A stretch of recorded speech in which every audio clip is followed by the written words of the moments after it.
पकड़ो। असली आखिर बंगले का हकदार है कौन, आप लोग किसे मानते हैं? देखिए, स्वर्गीय रामविलास पासवान जी के बारे में कहा जाता था, गूंजे धरती आसमां रामविलास पासवान। वही स्वर्गीय रामविलास पासवान जी के चिराग हैं, चिराग पासवान। तो ये जो लोग चाह रहे हैं कि बंगले में आग लगा देंगे और उस आग में हम नहीं जलेंगे, वो दिवा स्वप्न देख रहे हैं। जिस बंगले में आग लगाने की साजिश और षड्यंत्र जिसने रची है, उसको इस आग में जलना पड़ेगा, बंगले में आग नहीं लगेगी। स्वर्गीय रामविलास पासवान जी की आत्मा कराह रही होगी, जिसने उनके साथ इस तरह का किया है। एक गाना है, गाना था, अच्छा सिला दिया तूने मेरे प्यार का, यार ने ही लूट लिया घर यार का। लोकसभा चुनाव में 19 में इसी स्वर्गीय रामविलास पासवान जी को घुमा करके 39 सांसद एनडीए ने लिया, बीजेपी जेडीयू ने। आज इस तरह का खेल, साजिश और षड्यंत्र, उनके घरों में आग लगा रहे हैं। अभी गुजरने से स्वर्गीय रामविलास पासवान जी को 1 वर्ष भी नहीं हुए हैं और इस तरह का उनके साथ किया गया है। उनको चाहने वाले जो करोड़ों लोग हैं वो माफ़ नहीं करेंगे और इस आग में इस बिहार की सरकार एनडीए को झुलसना होगा। इसे कोई दुनिया की ताकत नहीं बचा पाएगी। अगर बंगला बच भी जाता है तो क्या लालटेन का साथ रहेगा बंगले के अंदर? देखिए, बिना लालटेन के तो न प्रकाश होगा, न किसी आग का लौ बढ़ेगा। राशन तेल तो हम ही को देना है। इसलिए ये जो सरकार में लोग बैठे हैं, ये सोच रहे हैं कि हमारी सरकार बच जाएगी, आग वहाँ लग गई, दिवा स्वप्न देख रहे हैं। असली आग एनडीए के भीतर लगी हुई है। बरसात पार कर ले ये सरकार, तब समझ लेंगे।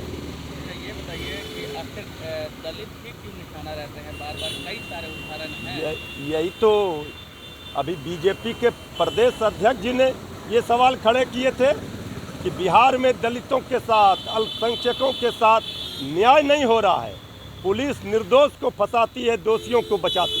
हम लोग तो लगातार कह रहे हैं तेजस्वी यादव जी, लेकिन बीजेपी के प्रदेश अध्यक्ष जो सरकार में, उन्होंने ये कहा था। इसका मतलब है कि दलितों के ऊपर अत्याचार किया जाता है। ये इतिहास रहा है जेडीयू का। हमारे पिछले लॉकडाउन में आरजेडी के 5 एमएलसी को तोड़ा गया था।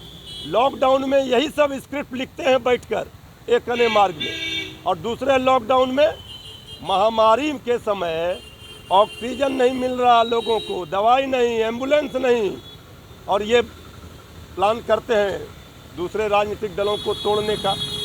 जिनका साथ, जनता का साथ जिनसे गया छूट, वे दूसरे पार्टी के घरों में करा रहे हैं टूट। इसका कोई फ़ायदा नहीं मिलेगा। जनता का साथ छूट चुका है। अब बिहार की सरकार में जो डगमग नैया है, वो नैया ये सब करने से, डूबने से नहीं बचेगी। तो नीतीश कुमार जो प्लानिंग करते हैं, ये परिपक्व होने का एग्जाम्पल सेट करता है। आप लोग मानते हैं कि नहीं? अगर ऐसा पाप को कोई परिपक्व कह रहा है तो वैसे ज्ञानी पुरुष के ज्ञान पर तरस आती है। किसी के राजनीतिक दलों को तोड़ फोड़, खरीद फरोख्त, यही ना हम लोग कहते हैं। जेडीयू कोई पार्टी नहीं है, बटोरन पार्टी। अभी देखिए, बीएसपी के एक एमएलए को मिला लिया, एलजेपी के एक एमएलए को तोड़ लिया। पहले रामविलास पासवान जी के पार्टी को तोड़ लिया था जब श्री नरेंद्र सिंह जी अध्यक्ष थे। फिर आरजेडी के एमएलसी को तोड़ा। ये तोड़ फोड़, खरीद फरोख्त की राजनीति जनता देख रही है। अरे कब तक इस तरह से अपना डगमगाता हुआ नैया को बचाइएगा? ये बचने वाला है तो नाव डूबना है।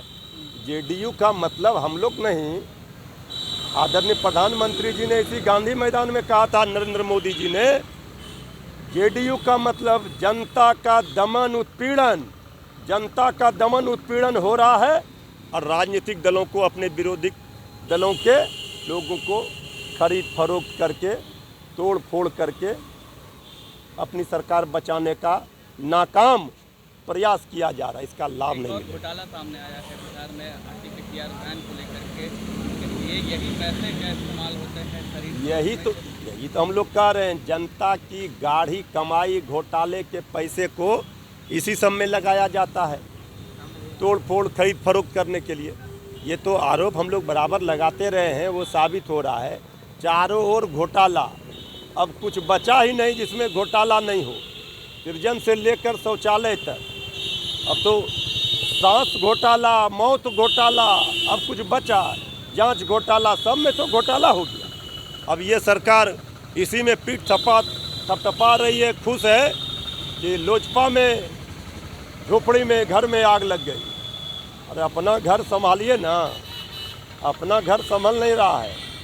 अभी जो है कल सुन रहे थे जेडीयू के लोग कह रहे थे कांग्रेस को तोड़ेंगे। अरे भाई कांग्रेस को तोड़ेंगे, ज़िंदगी भर यही करते रह गए। अब आप ऐसा टूटिएगा कि ज़िंदगी में फिर फेविकॉल से भी नहीं जुटिएगा।